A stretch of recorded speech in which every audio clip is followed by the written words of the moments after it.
Bonjour à tous, ici Miel de Montagne pour Urbania. On va passer une soirée de ouf, rembobiner. On est devant la gare Montparnasse, hein. Une gare que j'affectionne parce que quand même elle me ramène chez moi à certains moments. Et t'es souvent du coup devant ce parvis magnifique à t'enjailler? Mais je m'enjaille pas trop, j'avoue, c'est toujours un moment un peu que je n'apprécie pas trop. C'est-à-dire que quand j'arrive, c'est l'enfer parce que je sais que je vais me taper une suée. Parce que j'ai toujours, si tu veux, cette guitare, la valise, les gens, le métro avec ses tourniquets de l'enfer.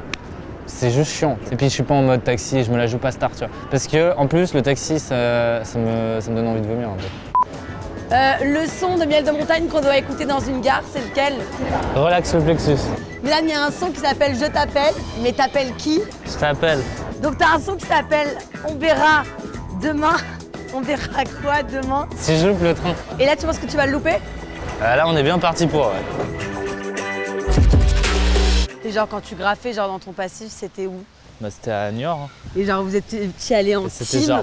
où tu te jouais genre tu on se prenait une adrénaline, j'y allais avec un ou deux potes et on escaladait les murs et on se pointait, il fallait faire le graphe avant de se faire choper et on s'est fait courser un peu par la bac et tout. Le graffiti c'était marrant parce que t'avais ce côté un peu genre ok artistique, donc accepté si tu veux par ma mère. En fait elle m'achetait mes bombes en mode vas-y pour que tu fasses des trucs artistiques et puis après elle voyait mon graphe dans la rue et elle disait putain les mecs, en plus, il fallait pas graffer ici. Arrêter, tu... Rappelle que non mais quand je shaker de bar.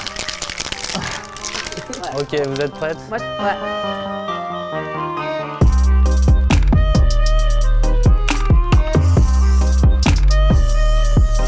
Je colorie l'eau. C'est vide. Allez. Non, je déconne. Non, en vrai, je rigole. Ça, je le jette dans une poubelle spéciale. Hein.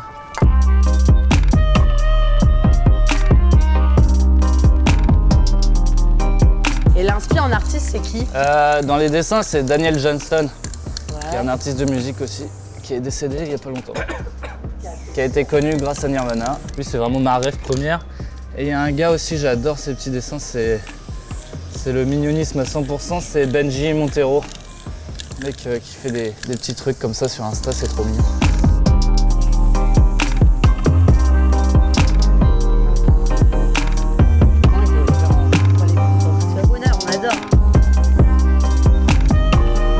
C'est une montagne, ouais. Voilà, une montagne. Ouais. Et il vous inspire quoi comme ça? Le démon des Alpes. Ah ouais, putain la vache. Putain, Mielo, le démon des Alpes.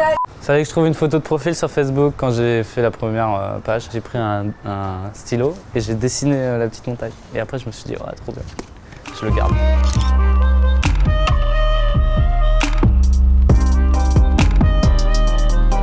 Là, on est dans ton fief où il y a le roi du flipper qui s'appelle Du.